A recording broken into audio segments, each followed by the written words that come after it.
Good afternoon in Ravi sir super 50 YouTube channel. मैं आप लोगों के सामने आज एक और सक्सेस स्टोरी के साथ आया हूं। शुभम जो कि भिवानी हरियाणा से हैं, इनको यूको बैंक मिला है। मैं इनके सक्सेस स्टोरी के साथ आप लोग के सामने आया हूं। सबसे पहले कॉन्ग्रेचुलेशन आपको शुभम।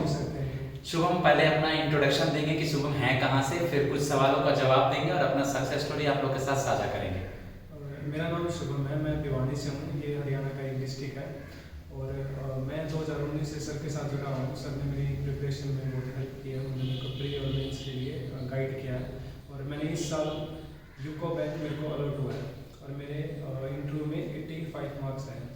ओके शुभम, आपने कॉलेज कहाँ से करा है? सर मैंने कॉलेज में महर्षि दयानंद यूनिवर्सिटी से किया है, रोहतक से कैंपस से। प्रीलिम्स के बारे में बच्चों को क्या बोलना चाहेंगे, क्योंकि आपके भी बहुत सारे प्रीलिम्स क्लियर नहीं हुए थे। यस सर, तो स्पीड और एक्यूरेसी के बारे में प्रीलिम्स में क्या बताना चाहेंगे बच्चों को? एक्चुअली जब मैंने स्टार्टिंग में प्रीलिम्स की तैयारी की थी तो मेरा जो अटेंशन था वो जो बैंकिंग के टॉपिक्स होते हैं जो स्पेसिफिकली बैंकिंग में पूछे जाते हैं उन पर नहीं था। जैसे इंग्लिश के अंदर मैं ग्रामर पे काफ़ी फोकस किया था, मैथ के अंदर अरिथमेटिक पे फोकस था और रीजनिंग के अंदर मैं जो मिसलेनियस पार्ट होता है उस पर मेरा ज़्यादा फोकस था, बकायदा पजल के। तो मैं थोड़ा अनगाइडेड वे में प्रिपरेशन कर रहा था, लेकिन उसके बाद सर ने मेरे को बताया कि जैसे रीजनिंग में मेरे को पजल पे फोकस करना चाहिए और इंग्लिश में मेरे को डेली न्यूज़पेपर पढ़ना चाहिए। तो उसके बाद फिर मैंने 6 महीने से रूटीन को फॉलो किया। तो 2021 में 2020 तक मेरा कोई प्रीलिम्स क्लियर नहीं हुआ था, लेकिन 2021 में मेरा पहला प्री क्लियर हुआ था IBPS प्री का। और उस साल मेरा IBPS कलर का प्री भी क्लियर हुआ था, लेकिन मैं इंटरव्यू में फेल हो गया था। उस साल मेरे नंबर कम रहे थे। बच्चे मैथ्स और रीजनिंग में तो एक्यूरेसी मेंटेन कर लेते हैं, लेकिन प्रीलिम्स में इंग्लिश के कुछ सवाल गलत होते हैं, लेकिन उस पर भी एक्यूरेसी की जा सके उसके लिए क्या करना चाहिए और हम लोग क्या करते थे?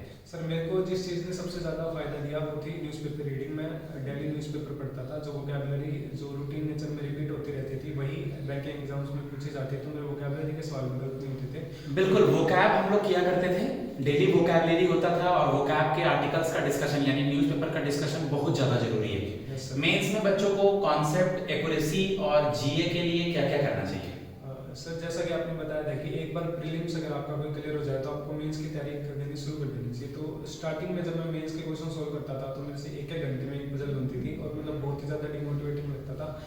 लेकिन मैंने उस चीज़ को कंटिन्यू रखा। मैंने 3-4 महीने उस चीज़ को कंटिन्यू रखा और करीब 5-6 महीने लगातार मैंने मेंस के ही क्वेश्चन सॉल्व किए। प्री के भी मैं देखता था। हम लोग डेली अलग अलग सोर्स से करंट अफेयर्स पढ़ते थे, अपने वीकली पीडीएफ पढ़ते थे, क्योंकि अगर एक सोर्स को आप फॉलो कर रहे हैं तो अलग अलग सोर्सों से वो रिवीजन होता जाएगा। और जो कुछ इंपॉर्टेंट क्वेश्चंस मिले उसको आप नोट डाउन कीजिए, ये बहुत इंपॉर्टेंट होता है। मेंस में डिस्क्रिप्टिव लेटर और ऐसे के लिए आपने क्या क्या प्रैक्टिस किया, कितना प्रैक्टिस किया? सर डिस्क्रिप्टिव की तो मैं इतनी प्रैक्टिस मैंने नहीं की और इसका मेरे को खामियाजा भुगतना पड़ा। मेरे को डिस्क्रिप्टिव में सिर्फ 12 नंबर मिले। मेरे को उसमें अगर मैं प्रैक्टिस करता तो मैं काफ़ी अच्छा स्कोर कर लेता। मेरे को सर इंटरव्यू में अगर मैं थोड़े कम नंबर भी आ जाते तो मेरा सिलेक्शन। इंटरव्यू में क्या क्या हुआ, इंटरव्यू में कितने आपको बेनिफिट मिली क्लासेस से, बच्चों के साथ डिस्कशन से, मेरे साथ डिस्कशन से या मॉक में? क्योंकि आपको खुद पता है कि आपका परफॉर्मेंस इंटरव्यू में उतना अच्छा शुरू से नहीं था। तो कोई भी बच्चे जो इंटरव्यू के लिए घबराते हैं उनके लिए आप इंस्पिरेशन है। आपने शुरू से मेहनत करके 80 नंबर लाया आउट ऑफ 100, तो आप अपने जर्नी को कैसे बताना चाहेंगे कि कोई भी इंटरव्यू में घबराए ना? तो मैं बताना चाहूँगा कि जब मैंने इंटरव्यू की प्रिपरेशन शुरू की थी तो मैंने बिल्कुल बेसिक से शुरू की थी। और जैसे मैंने बैंकिंग के बारे में पढ़ा था, सब कुछ मैंने डेली करंट अफेयर्स किए थे, लेकिन फिर भी मैं इंटरव्यू देता था तो मैं क्वेश्चन कि मतलब मेरे को आंसर्स आते थे लेकिन मैं इंटरव्यू में दे नहीं पाता था। तो इस कारण सर ने मेरा 5 से कई बार इंटरव्यू लिया और सर ने मेरा इंटरव्यू अलग अलग एंगल से लिया। कई बार मेरे से HR के क्वेश्चन पूछे, कई बार पर्सनल क्वेश्चन पूछे, कई बार उन्होंने मेरे से बैंकिंग के क्वेश्चन पूछे। तो ऐसा करके सर ने मेरे को कई बार 5-6 तरीके से इंटरव्यू लिया मेरा और मैंने काफ़ी अच्छी प्रिपरेशन कराई। इसका मेरे को फ़ायदा भी देखने को मिला क्योंकि मेरा जो इंटरव्यू था वो काफ़ी शॉर्ट था, 6-7 मिनट का था। और वो इसके अंदर भी उन्होंने मेरे से ऐसे क्वेश्चन पूछे थे तो सर मेरे से ऑलरेडी पूछ सके थे। जैसे बीकॉम से रिलेटेड, मैं बीकॉम ग्रेजुएट हूँ, तो सर ने मेरे को बताया था कि ये क्वेश्चन ये जनरली पूछते हैं। तो सर ने मेरे को पूरा परफॉर्मा दिया था, उसकी मैंने प्रिपरेशन। एक छोटी सी चीज है जो बच्चा मेंस आते आते खुद से करते रहना चाहिए। शुभम भी बताएगा कि बिल्कुल सर आपने सही कहा है या कुछ और ये राय देना चाहेगा। करंट अफेयर्स पेपर में पढ़ ही रहे हैं तो किस दिन क्या छप रहा है वो कल को इंटरव्यू में आएगा ही। जब इंटरव्यू के समय ही पढ़ेंगे उस देर का ही आएगा, लेकिन अभी से पेपर पढ़ने की आदत हो जाए। मेंस में हम बैंकिंग, फिनेंशियल अवेयरनेस पढ़ते ही हैं, monetary policy, repo, reverse repo, bad bank, CBDC, तो वो वहां आएगा ही। एक चीज को बच्चे बिल्कुल ही छोड़ देते हैं जो कि उन्होंने 3 साल 4 साल पढ़ा है, इंजीनियरिंग हो या ग्रेजुएशन का सब्जेक्ट हो। खासकर बीकॉम वाले बच्चों से बहुत सारे बीकॉम के सवाल पूछे जाते हैं। पूछने का वो इंजीनियरिंग से, आर्ट्स, साइंस सबसे पूछते हैं। तो गाइज आप ना करंट को साथ ले जा सकते हैं, मेंस के बाद इंटरव्यू पे हेल्प करेगा। बैंकिंग को साथ ले जा सकते हैं, आपको हेल्प करेगा। आपका सब्जेक्ट आपको हेल्प करेगा, हाँ कि नहीं शुभम? यस सर, जो जैसे हमारा जो ग्रेजुएशन का सब्जेक्ट होता है, अगर हम उसके क्वेश्चंस इंटरव्यू में आंसर ना कर पाए तो एक काफ़ी नेगेटिव इम्पैक्ट जाता है इंटरव्यू के ऊपर, और हो सकता है कि शायद वो हमें इतने एडुकेट मार्क्स भी ना दें इंटरव्यू के अंदर, जैसे 55 या 60 देकर वो लोगों को छोड़ देते हैं, इससे ज़्यादा नंबर नहीं देते अगर हम अपनी ग्रेजुएशन के जो बिल्कुल बेसिक जैसे फंडामेंटल क्वेश्चन है। जैसे मेरे से बीकॉम में पूछा था कि what are the 3 golden rules of accounting. हम लोगों ने ये सब कुछ कर रखा। हाँ सर ने मेरे को लिस्ट बनाई दी थी जो बिल्कुल फंडामेंटल क्वेश्चन थे, तो वो मैं प्रिपेयर करके गया था। थोड़ा बहुत मैंने अपनी तरफ से बीकॉम का पढ़ने की कोशिश की थी, लेकिन उन्होंने क्वेश्चन बिल्कुल फंडामेंटल पूछे थे, और अगर हम उनका जवाब नहीं दे पाते तो इसका काफ़ी नेगेटिव इम्पैक्ट पड़ता है। एज ए इंस्पिरेशन के रूप में शुभम, कुछ ऐसे दोस्त जो हैं आपके, जो यूट्यूब के फॉलोअर्स या इंडिया में कहीं भी हैं, अगर किसी का नहीं हुआ है, वो प्री दे रहा है, प्री हो रहा है, मेंस हो रहा है, थोड़े थोड़े के लिए रुक रहा है, तो एज ए इंस्पिरेशन आप उनको क्या बोलना चाहेंगे लास्ट स्टेज में?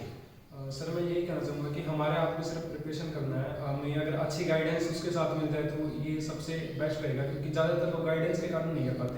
मेहनत सब करते हैं, लेकिन जिन लोगों को सही वक्त सही गाइडेंस मिल जाती है वो इंटरव्यू क्लियर कर देते हैं, एग्जाम क्लियर कर देते हैं। तो मेरा लोगों से आग्रह रहेगा कि आप मेहनत जारी रखिए, और जिन लोगों का हो चुका आप उनसे पूछते रहिए कि उन्होंने कैसे किया, क्योंकि कोई ना कोई चीज़ वो आपको ऐसे बताएंगे कि आपको उसमें बेनिफिट मिलेगा और आपका भी जाएगा। यूको बैंक मिला है अभी, इनको बुलाया गया है डीवी के लिए जयपुर में भी, तो इनके आगे वाले लाइफ के लिए कॉन्ग्रेचुलेशन।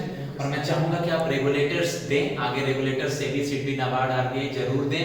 और शुभम से गाइस आप एक ही चीज सीख सकते हैं, अगर आपको कोई चीज नहीं भी आता है तो अगर आप में करने की ललक हो, करने का इंकरेजमेंट हो, तो आप उसको जरूर कर सकते हैं। आप इस 2023-24 के बैंकिंग और फाइनेंशियल सेक्टर के एग्जाम्स के प्रीलिम्स मेंस इंटरव्यू के लिए मुझसे मेरे नंबर पे कांटेक्ट कर सकते हैं, मुझे व्हाट्सएप कर सकते हैं 7503235358। अभी हर दिन आपको एक एक सक्सेस स्टोरी यूट्यूब पर दिखता जाएगा, और मैं अपनी पूरी मेहनत से पूरे बच्चों की नौकरी लगाने की पूरी कोशिश करूंगा। जय मां सरस्वती, धन्यवाद।